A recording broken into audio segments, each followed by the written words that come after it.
sussurrar. Eu sei que ali a voz de Deus está.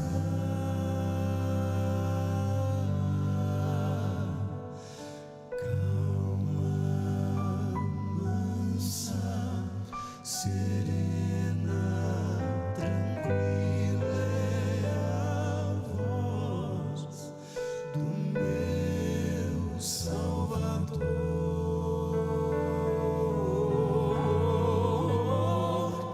Calma, mansa, serena, tranquila é a voz que me chama com amor.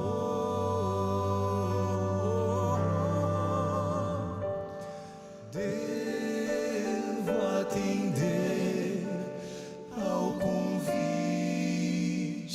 amável e sim responder ao chamado incansável, pois calma, mansa, serena, tranquila é a voz do querido Jesus.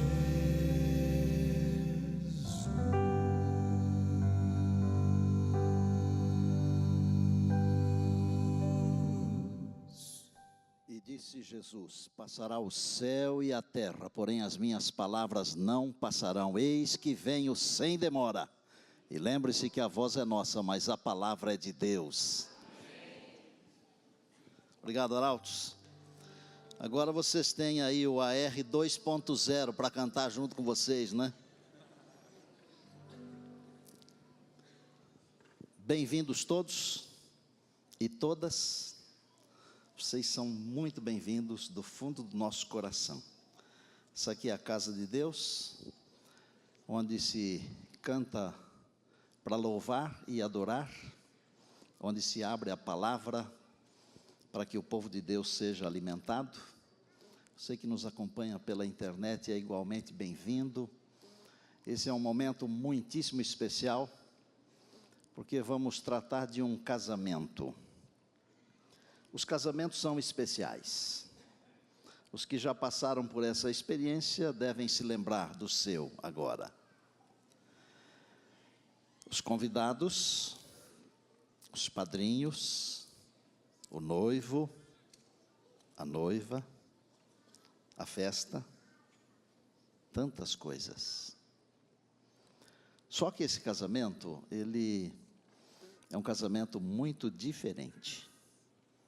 Embora ele tenha um noivo e uma noiva, embora ele tenha um convite, ele não tem data. Pelo menos nós não recebemos a data. E é sobre isso que nós vamos falar hoje. Começamos a semana com uma Santa Ceia, tratando de Jesus, sob o tema o inenarrável, porque ninguém em todo o universo é igual a Ele. Ele é Deus, mas Ele também é homem. Só que Ele não é 50% Deus e 50% homem. Ele é 100% Deus e 100% homem. Na eternidade nós vamos entender um pouquinho disso, porque aqui não dá para entender. Depois nós falamos sobre Jesus como o Senhor da ressurreição. E a morte, ela tem nos alcançado, ela tem alcançado as nossas famílias.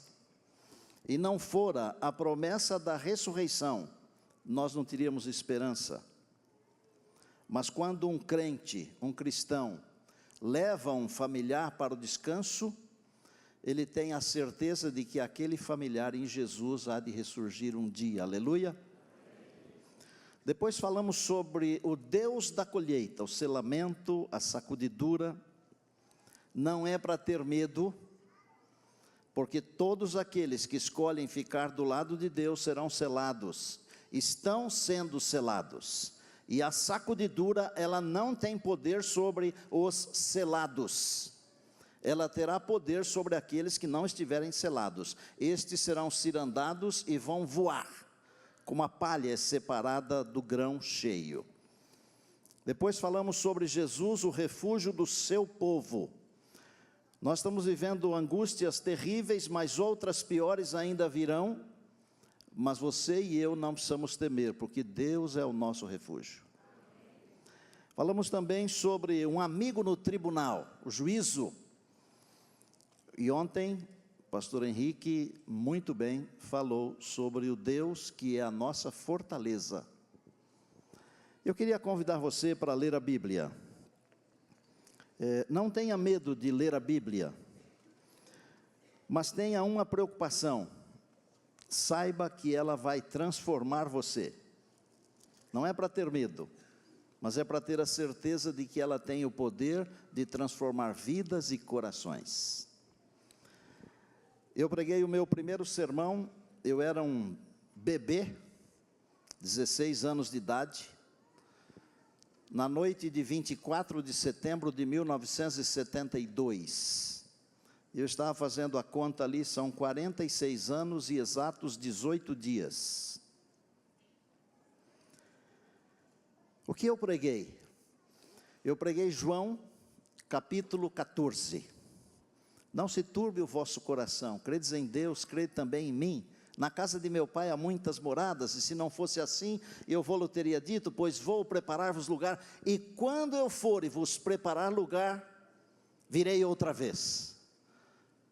46 anos se passaram e Jesus ainda não veio.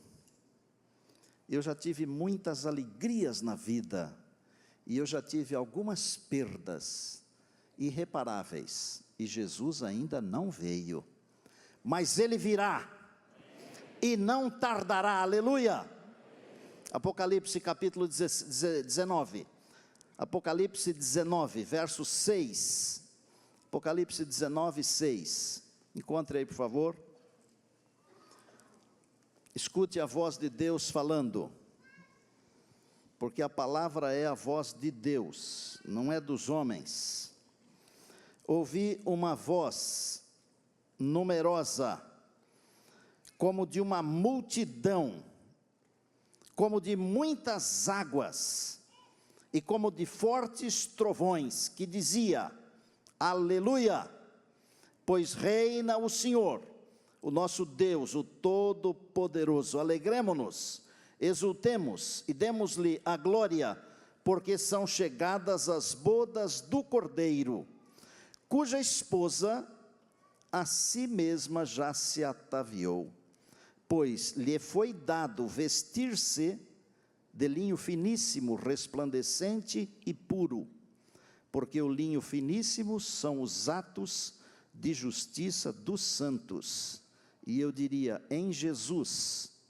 Então me falou o anjo e disse, escreve, bem-aventurados aqueles que são chamados à ceia das bodas do Cordeiro, e acrescentou, são estas as verdadeiras palavras de Deus.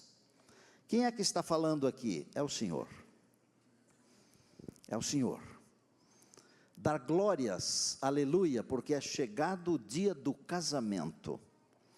Quando o Senhor Jesus vier, agora na sua segunda vinda, percebam que eu disse, quando o Senhor Jesus vier agora, na sua segunda vinda, não é daqui um milênio, não, na nossa geração, aleluia, os seus pés não tocarão a terra, o planeta Terra, ele ficará no ar.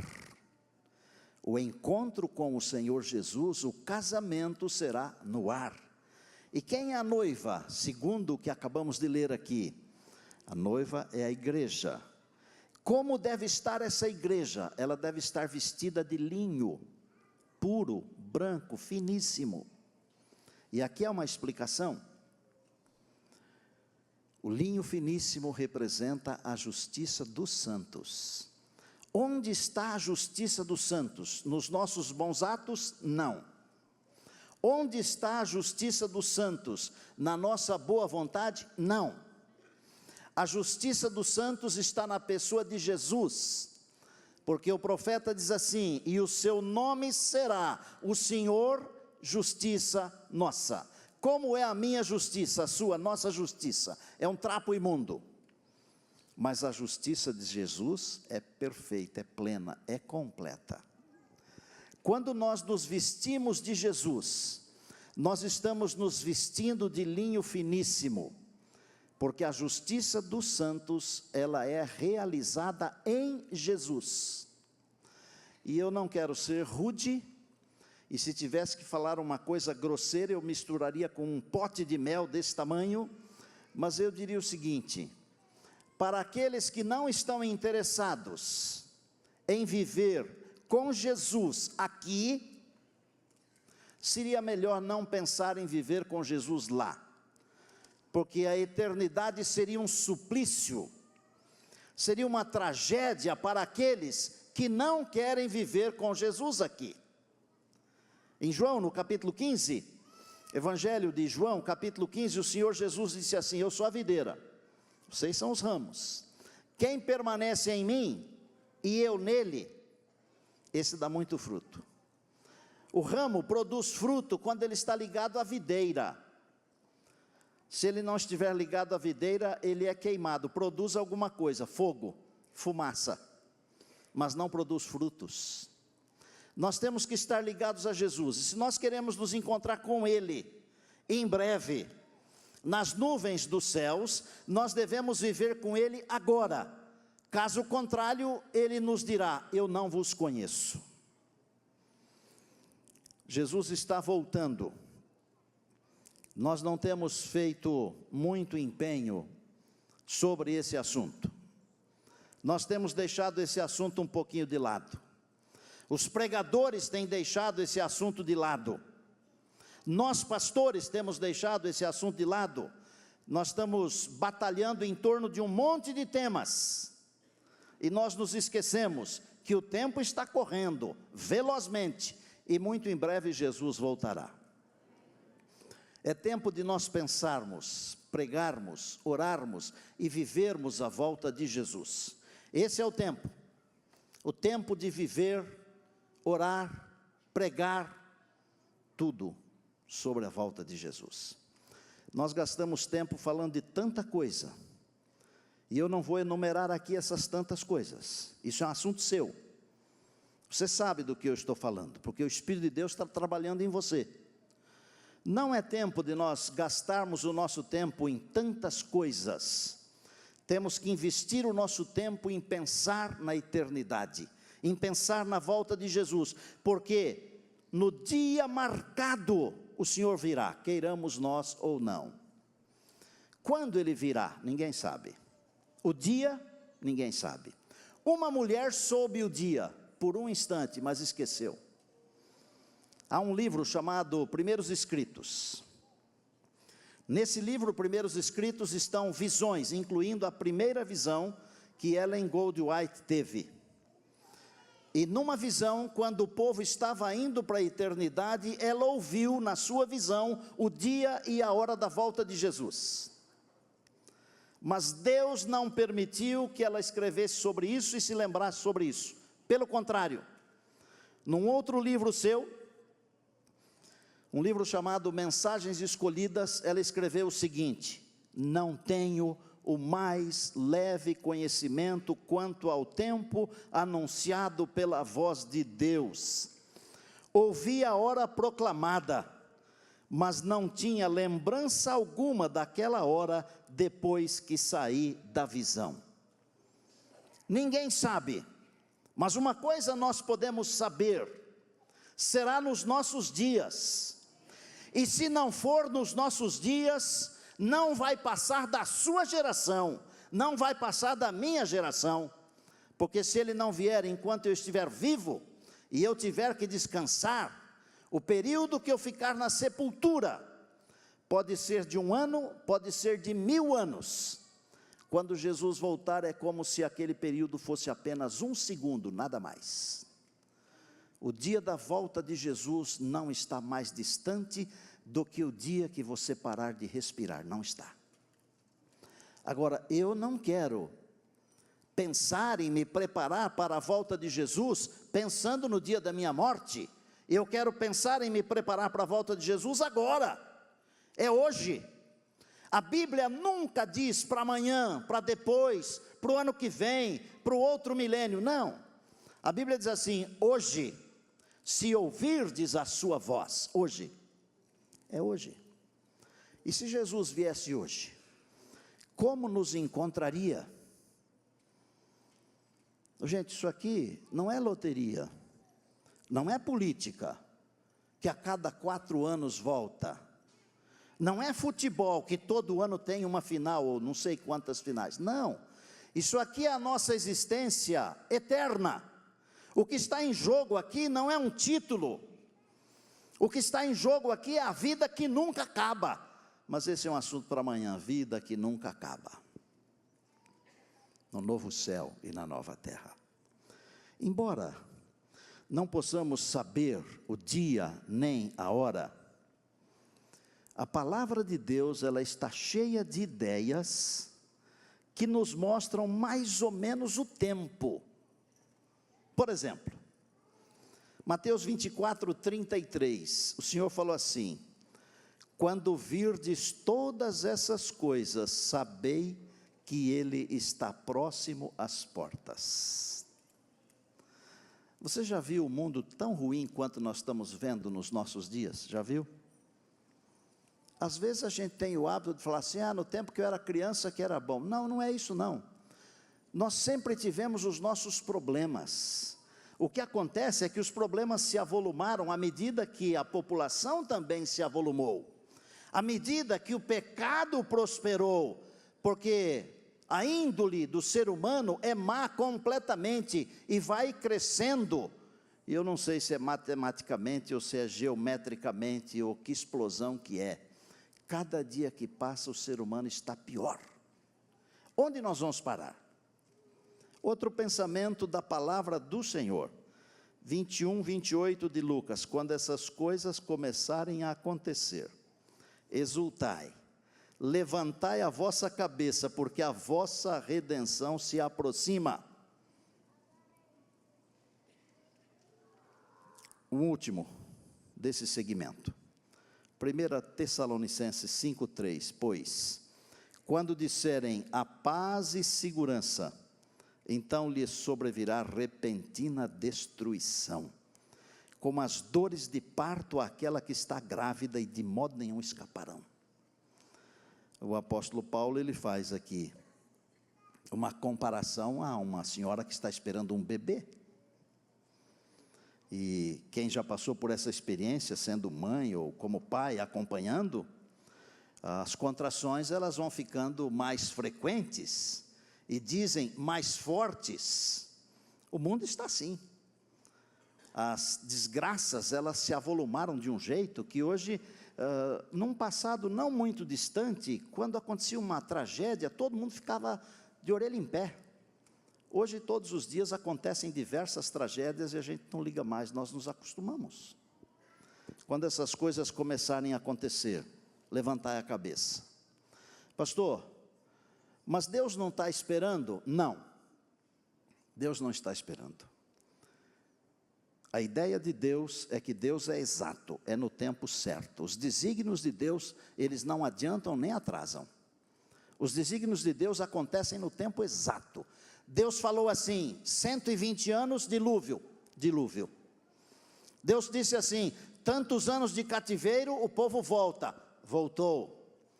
A palavra diz: na plenitude do tempo Jesus virá, veio. Tudo que a Bíblia diz, acontece. Deus tem um dia marcado para a volta de Jesus.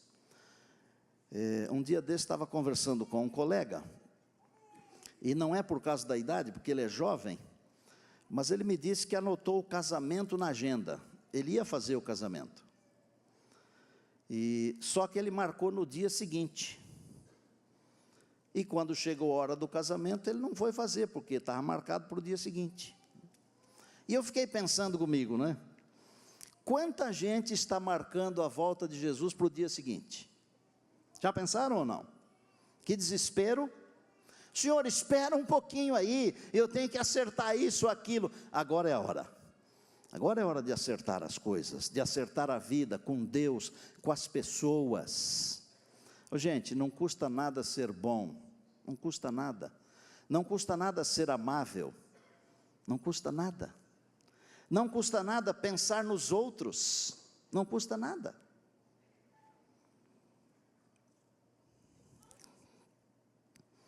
Os dias de Noé são os nossos dias. Os dias de Ló são os nossos dias. O que mais que tem que acontecer para mexer com o seu coração, com a sua mente, com a sua vida? Deus disse que as coisas que foram reveladas, elas são nossas. As que não foram reveladas, elas são de Deus. Deuteronômio 29, 29. O que Deus revelou? Bom, Ele não revelou o dia e a hora, mas Ele revelou o tempo. Isso é nós temos obrigação de saber essas coisas. O que Satanás faz? Raciocina aqui comigo. Ele nos envolve em tantas preocupações, e não é verdade o que eu estou dizendo? A gente vive debaixo de preocupação hoje. Vai dormir preocupado com um negócio e acorda preocupado com 2, ou 4, ou 8, ou 16, ou 32, sei lá. Às vezes nós fazemos coisas que ajudam a nos preocuparmos com alguma coisa que não precisaríamos nos preocupar. Satanás está trabalhando de um jeito que vocês não percebem, mas ele quer roubar o nosso tempo, para não sobrar tempo para buscarmos a Deus. E quem não busca Deus não conhece o tempo. Quem não fica perto de Deus não tem consciência do tempo que nós estamos vivendo. Nós estamos vivendo os últimos dias da história desse mundo aqui. Jesus está por aparecer. A qualquer hora Ele vai aparecer. Não é tempo de nós ficarmos nos agarrando às coisas desse mundo aqui. Nós temos que nos agarrar às coisas da eternidade, às coisas de cima. No tempo determinado, o Senhor Jesus virá para reunir os seus escolhidos. Eu queria encontrar uma razão, porque aparentemente, do ponto de vista do ser humano, porque aparentemente Jesus ainda não veio. E eu comecei a vasculhar a Bíblia para descobrir esse aparentemente humano. Porque na nossa cabeça, como o nosso tempo é diferente do tempo de Deus, muitos de nós achamos que Jesus está demorando. Acho até que você já pensou isso. Mas é porque o seu tempo não é igual ao tempo de Deus. E pelo fato de o seu tempo não ser igual ao tempo de Deus, você fica raciocinando com a sua cabeça. É preciso raciocinar com a cabeça da Bíblia, da palavra de Deus. E eu encontrei um texto que pelo menos dá para o ser humano pensar, bom, se aparentemente Deus está demorando, preste atenção. Não saia por aí dizendo, o pastor Estina falou que Deus está demorando. Porque os desígnios de Deus não atrasam e não adiantam. Mas se do ponto de vista humano, aparentemente Deus está demorando, eu encontrei uma razão. 2 Pedro 3, 9 diz assim, não retarda o Senhor a sua promessa, como alguns a julgam demorada. Pelo contrário, olha o que diz o apóstolo, Ele é longânimo para convosco, não querendo que nenhum pereça, senão que todos cheguem ao arrependimento. Do ponto de vista humano, você pode pensar o seguinte, bom, será que Jesus está demorando? Se Ele está demorando é porque Ele está esperando alguém. Mas isso é do lado humano, do lado de Deus não. Porque do lado de Deus Ele tem a hora certa, e no relógio de Deus, das profecias de Deus, as coisas de Deus não adiantam e não atrasam. Mas se Deus está esperando alguns, é por causa da misericórdia, é por causa da longanimidade, é porque Deus não quer que algumas pessoas se percam. Deus quer que estas pessoas venham ao arrependimento. Vou falar uma coisa para vocês aqui. Deus tem pessoas muito sinceras nesse mundo aqui, sabia? E não pense você que todas as pessoas sinceras do mundo estão aqui dentro da igreja agora, ou estão nos acompanhando pela internet. Não. Deus tem em outros lugares pessoas sinceras aos milhares. Porque algumas pessoas são sinceras, mas elas não conhecem as coisas que Deus explicou na palavra. Elas são sinceras de acordo com aquilo que Deus colocou no coração delas. Mas estas pessoas sinceras, quando elas encontram as orientações de Deus, segundo a palavra, estas pessoas sinceras aceitam as orientações de Deus. Então, se para você Deus está demorando, é porque Ele é longânimo. Mas lembre-se, no calendário de Deus, não tem os 15 minutos de atraso que tem no Brasil. Aliás, de vez em quando são 30, né? Às vezes é mais. Às vezes dá vontade de dar relógio para a gente, de presente, né? Dá de presente, dado de graça, bem redundante assim. E mesmo assim a pessoa vai chegar atrasada. Eu não gosto de deixar ninguém me esperando. Não é defeito. O defeito é o outro. É porque eu não gosto de esperar. Esse é o defeito. Eu não gosto de esperar. Ficar esperando é ruim, especialmente para quem tem muitas coisas para fazer. Quem não tem nada para fazer pode ficar o dia inteiro esperando, mas até quem não tem nada para fazer não gosta de esperar. Deus não vai deixar ninguém esperando. Na hora certa o Senhor Jesus aparecerá, mas Ele é longânimo porque Ele não quer que as pessoas se percam, Ele quer alcançar você. E dentro do contexto dessa pontualidade divina, Ele está preocupado com cada um de nós. E se o ser humano fosse fabricado em séries, como os carros são fabricados, você não gostou de um, você pega outro, tem dinheiro, troca por outro. Mas o ser humano não tem jeito de trocar por outro, porque não existem dois seres iguais aqui. E Deus tem um lugar para você na eternidade. E se você não for, aquele espaço vai ficar vazio. Porque Deus não vai fazer um outro igual a você. Não existe. Isso não é nem possibilidade, isso não existe. Nós somos seres, no fundo, insubstituíveis. Mas como assim? Um outro pode fazer o que eu faço, mas nunca será como eu. Um outro pode fazer o que você faz, mas nunca será como você. Nunca, nunca. Porque não existem dois iguais. Nós podemos mudar funções, trocar funções, substituir funções, mas as pessoas não podem ser substituídas, porque elas são únicas, únicas. Há um lugar para você. Eu quero hoje, para explicar isso aqui, que Deus tem um lugar para pessoas sinceras, eu quero contar uma história para vocês, que eu acho que vai explicar com muita clareza, que Deus tem propósitos para a vida de cada pessoa, e quando essa pessoa tem sinceridade, independente de onde ela estiver, Deus pode alcançá-la, porque a graça de Deus é suficiente para salvar qualquer pessoa. Quando garoto, para ajudar a mãe a criar a família, o pai estava falecido, havia falecido, ele vendia tapioca, num mercado muito famoso que tem no norte do Brasil, em Belém do Pará, no Ver o Peso. Alguns de vocês já estiveram lá, eu estive lá várias vezes.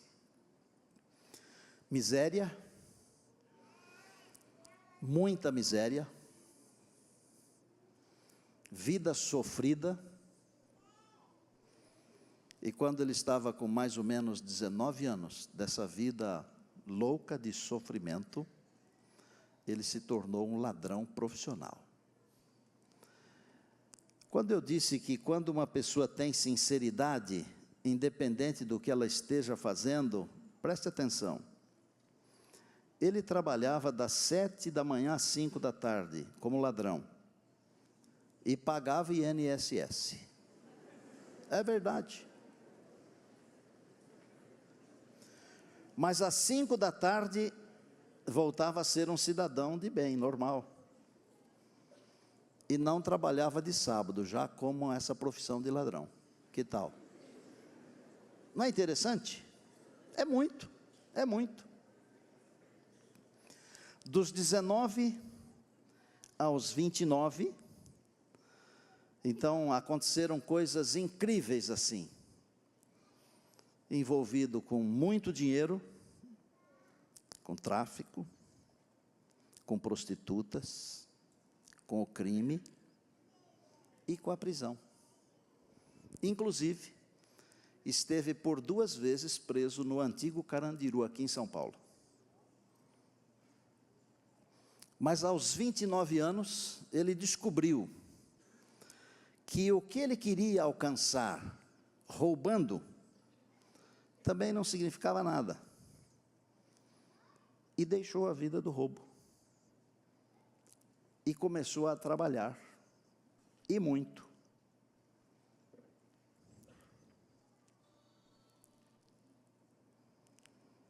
E esse indivíduo, que era miserável, que era ladrão, que era bandido, que era tudo de ruim, ele se tornou uma pessoa de bem. Mas ele nunca deixou de dizer da sua história e do seu passado. Por exemplo, se ele era apresentado a alguém, um gerente de banco, por exemplo, e dizia, esse aqui é fulano de tal, e ele dizia assim, eu sou fulano de tal, ex-ladrão. Ele queria que as pessoas soubessem, pela sua própria boca, que ele tinha sido um ladrão. Porque quando um ladrão é transformado, tem peso, muito peso, muito peso. Eu vou encurtar a história porque ela é longa, e eu vou dizer que esse indivíduo que nasceu na pobreza e na miséria, que esteve preso, esteve envolvido com diversos tipos de crimes, é um indivíduo muito bem sucedido, um indivíduo que tem aqui no Brasil 2 empresas enormes de táxi, tem mais de 200 táxis, tem uns 13 imóveis nos Estados Unidos, não vou falar o resto, só isso aí para vocês terem uma noção. Um dia, um indivíduo o convidou para dar uma palestra. E eu estou contando exatamente a história do jeito que ela é para provar para você o seguinte: Deus não está preocupado em dar prosperidade para alguém, porque esse alguém lhe é fiel. Nós não pregamos prosperidade aqui.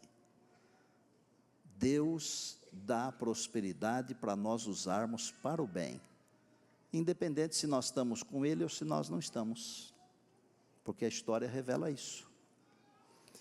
Rico, importante, sem ter tido estudo nenhum, 2 indivíduos adventistas cruzaram a vida desse camarada, porque Deus é longânimo, não querendo que ninguém pereça. Ele não retarda a sua promessa, Ele é longânimo. Um deles disse, eu vou convidar para a igreja, mas não vai dar certo, porque tem filosofia que não combina com a igreja. Mas esse alguém trabalhava com os meninos infratores.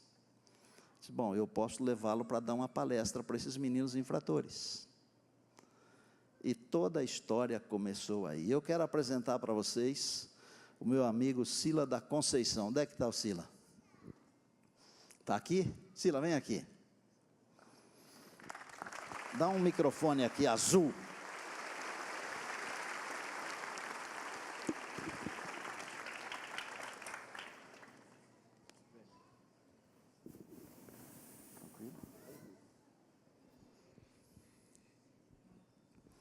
Quer dar uma saudação ao povo de Deus aí, uma boa noite? Boa noite. E já posso falar um feliz sábado, né? Pode falar. Sila, vou fazer umas 2 ou 3 perguntas aqui para você, Fique à se você vontade. puder responder. Fique à vontade. Foram uns 10 anos, mais ou menos, envolvido com as confusões aí? 10 anos. Dos 19 a 29. Ok. E é verdade que você esteve preso aqui no Carandiru 2 vezes? 2 vezes no Carandiru e uma vez na Papuda. Na Papuda, em Em Brasília. Não ter sido hoje para me encontrar com os políticos lá, né? Aí você converteria eles, né? Pois é, né? Mas por que você foi preso? Só por causa de roubo?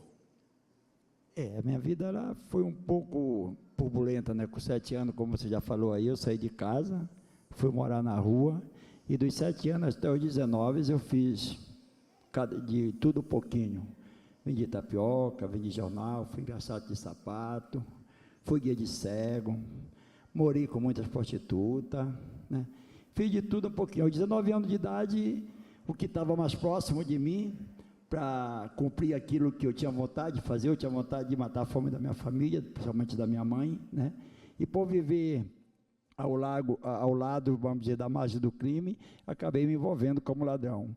E como ladrão, eu cheguei dentro do crime, eu escolhi bater carteira, que era uma profissão que eu achava mais adequado comigo, devido ao meu perfil, devido a como eu me comportava e sobre a minha disciplina. Eu era um cara muito, eu sou um cara muito disciplinado. E é verdade que você só trabalhava durante o dia? Eu era um cara muito disciplinado. Eu pegava serviço às 7 horas da manhã e largava às 5.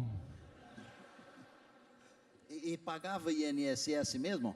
Não só o INSS, com todas as minhas responsabilidades, né? O INSS eu pagava religiosamente em dia para não falhar, porque um dia eu queria ser aposentado. E há 2 anos atrás eu fui aposentado.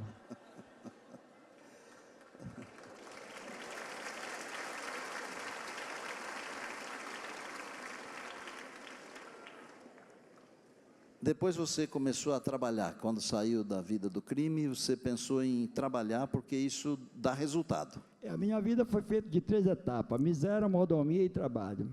Miséria dos 7 aos 19 anos de idade, perambulando pela rua, e aos 19 anos de idade, mordomia, batendo carteira. Quando eu falo mordomia, não é fazendo apologia no crime. Por favor, procura me entender. Resolveu algumas situações minhas, que eu tinha vontade de fazer 2 coisas na vida. Uma era de matar a fome da minha família, e a outra era de andar bonita, assim como você anda, né?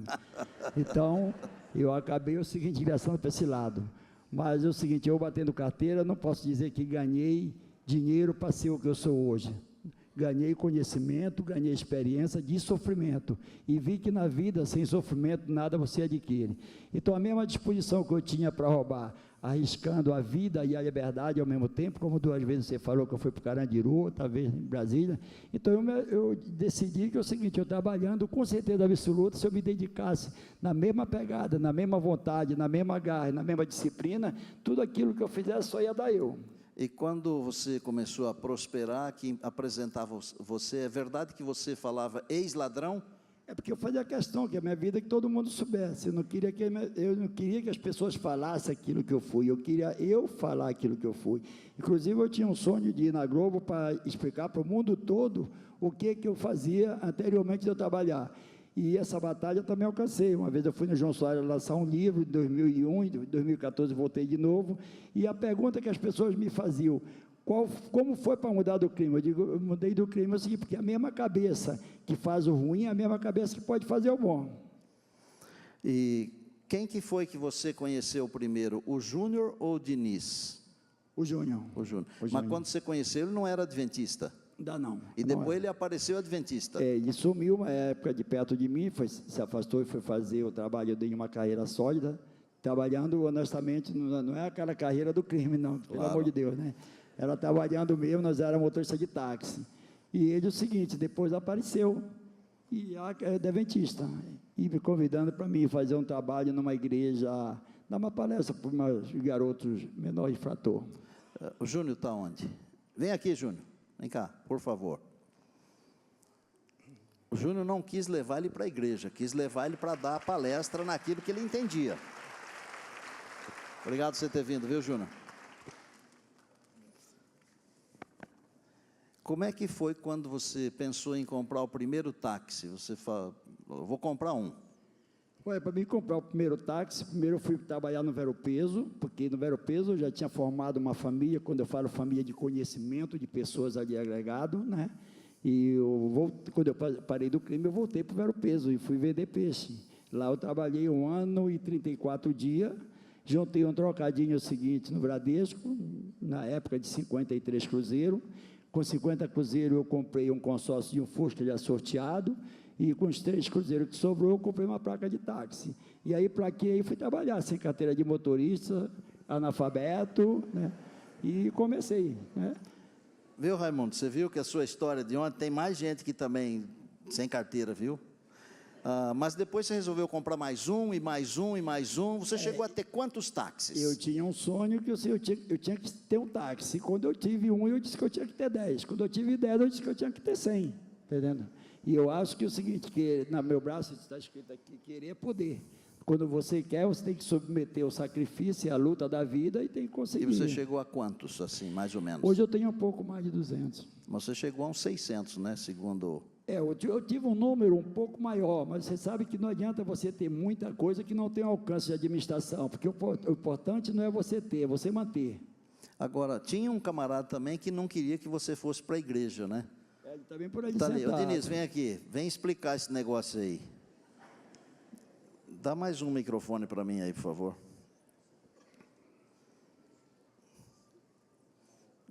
Eu até falei para ele que eu vou rebatizá-lo hoje, porque como é que faz? O camarada quer ir para a igreja, ele não deixa. Como é que foi isso aí? Tá bonzão? Tudo bem, com licença. Boa noite, feliz sábado. A vida leva a gente por caminhos que a gente, às vezes, não conhece. Aham. Deus conduz os passos de cada um. Um belo de um dia, eu fui apresentado ao Sila.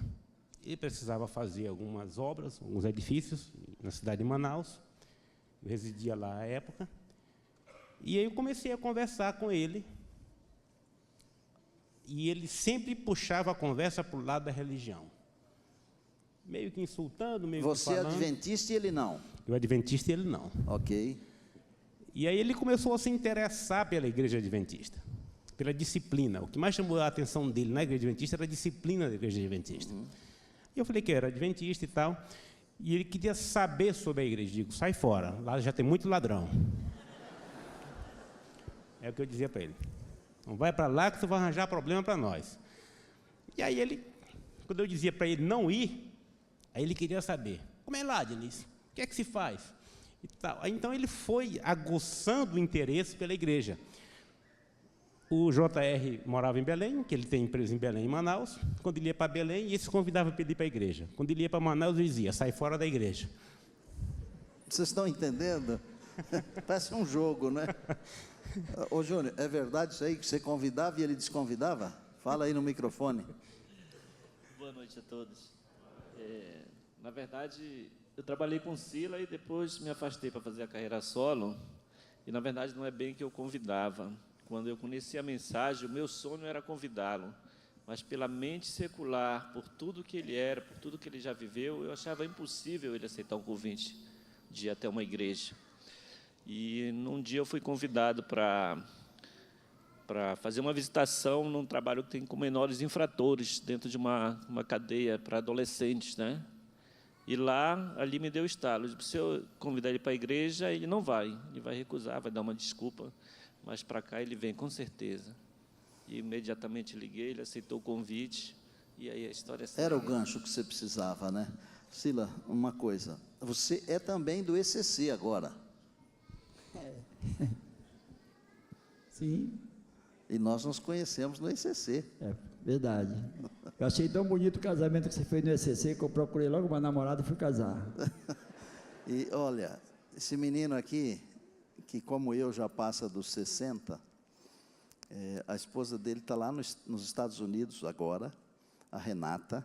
Eles têm um filhinho de 2 meses. Nasceu lá um americaninho. Aproveitar, vou até mandar um beijo para ela, que você que está me assistindo, e um beijo para o meu filho. Eu não sei se o Levi e a Solange estão aqui ainda, eu os vi aí. Vocês poderiam vir dar um abraço aqui no Silas, Eli e Solange? Ou Levi e Solange?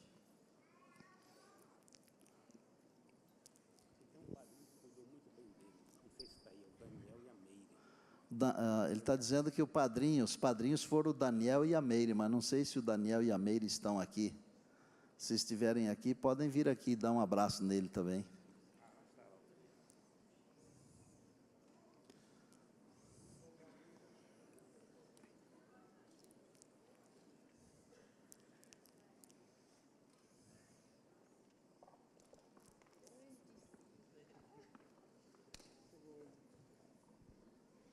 Mais que ver, muito mais forte.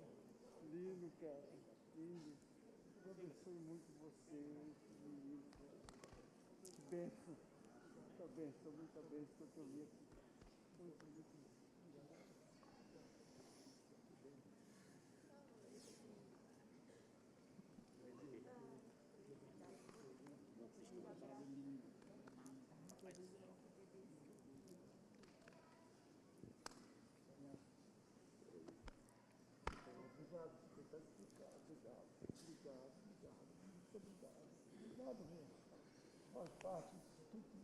Que bom, cara. Fico muito feliz por você. Fiquem aqui todos.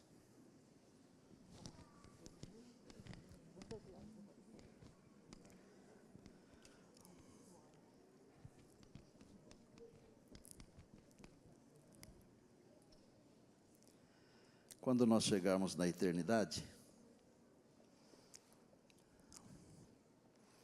haverá outras histórias para contar. A minha, a sua. Pessoas que estão sendo alcançadas através de um trabalho que ele faz, trabalho espetacular, que esses meninos fazem. Não retarda o Senhor a sua promessa. Ele é longânimo. Pensa comigo. Se Jesus tivesse vindo há 70 anos, eu não teria nascido. Se ele tivesse vindo há 50 anos, muitos de vocês não teriam nascido.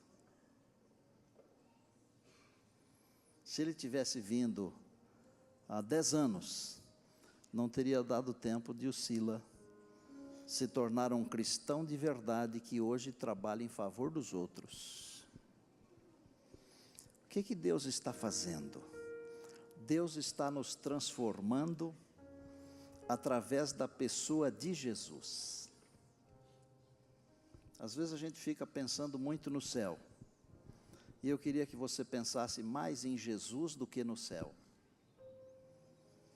Porque um céu sem Jesus não tem céu. Um céu só existe de verdade quando se tem Jesus. O quarteto vai cantar uma música que para mim é muitíssimo especial. E eu quero que você convide o céu para viver dentro de você. Porque quem tem o céu dentro de si não terá nenhuma dificuldade de estar no próprio céu. Literal. Lembre-se que se Jesus estiver dentro de nós, nós teremos um pedacinho do céu conosco. E algumas das alegrias do céu nós já podemos viver nesta vida aqui. Deus abençoe você na sua decisão. Abra o seu coração. Deixe Jesus viver em você, porque Ele é o próprio céu.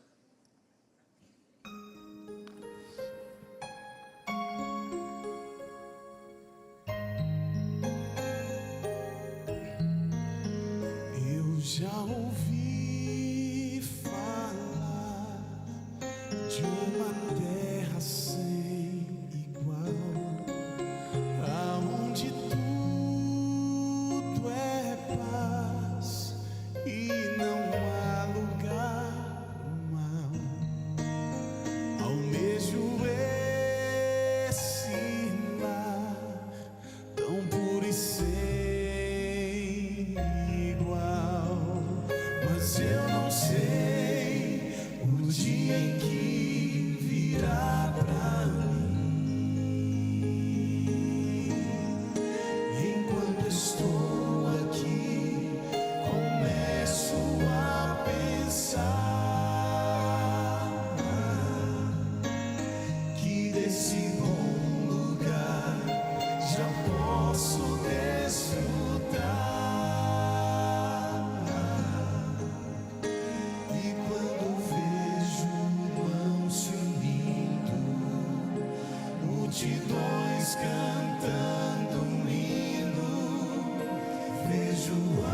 anjos celebrando, é o céu que está chegando. Eu posso aqui provar as delícias desse lar, se eu procurar viver como meu Jesus viveu, em meio à luta e dor, eu posso estar em paz, pois meu viver já coloquei nas mãos do Pai.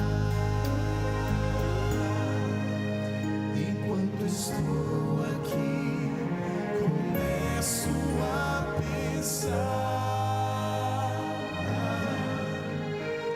que desse bom lugar já posso desfrutar.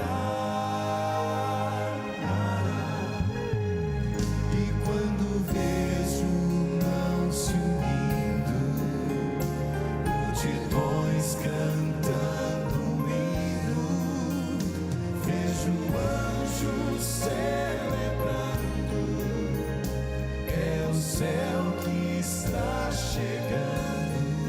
Só vocês cantam agora.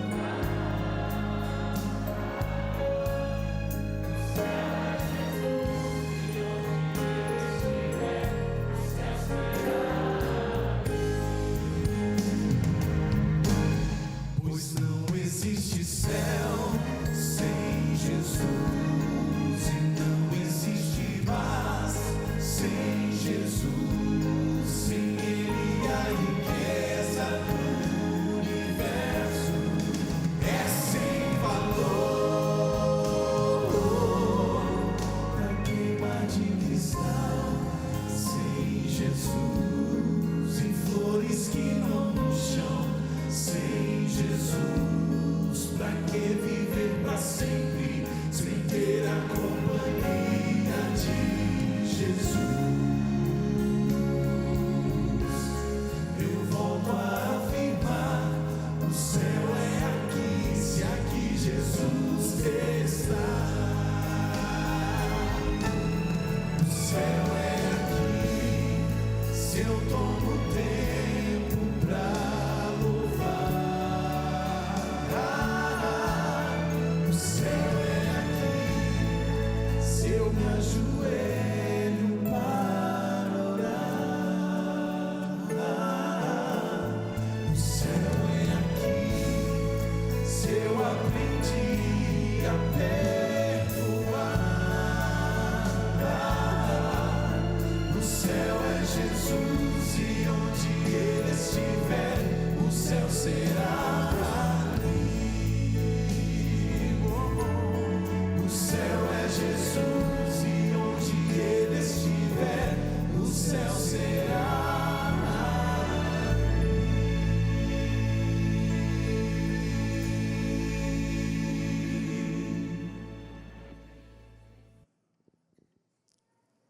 A história do Silas já saiu em 2 livros, um brasileiro diferente e esse que eu tenho aqui comigo, Danem-se os Normais.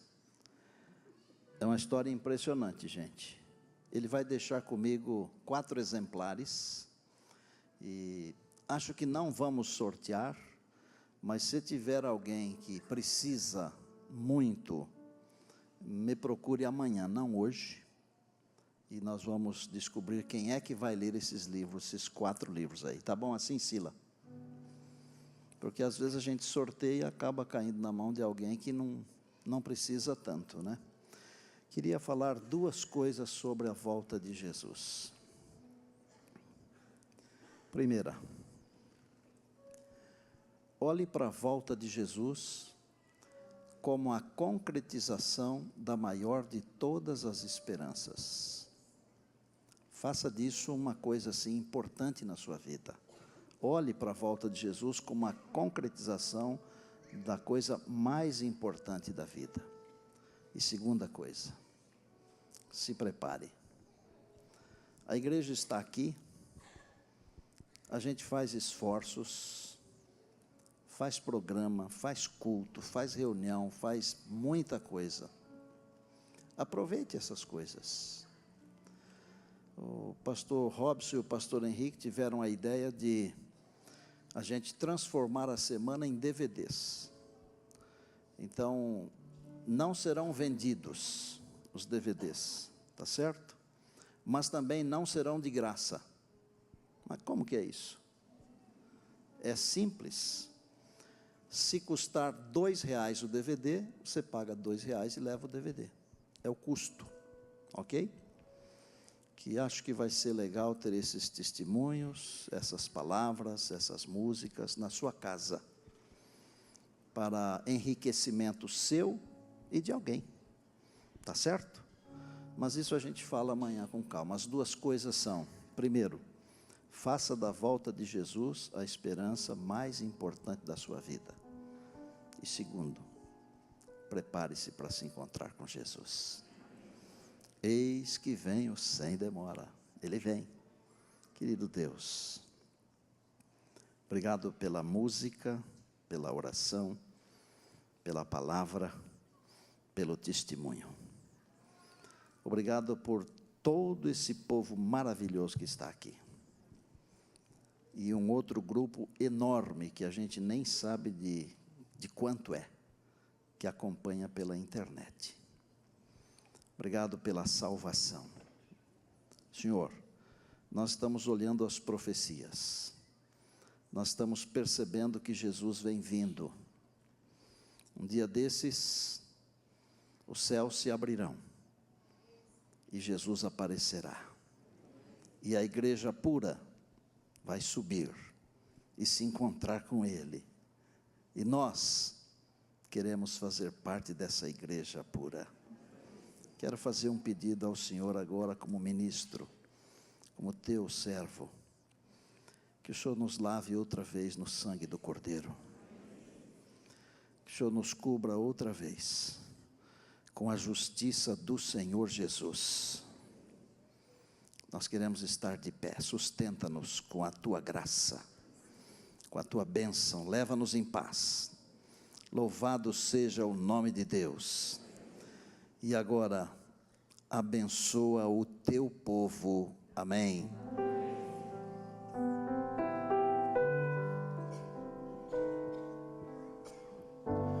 Que o Senhor te abençoe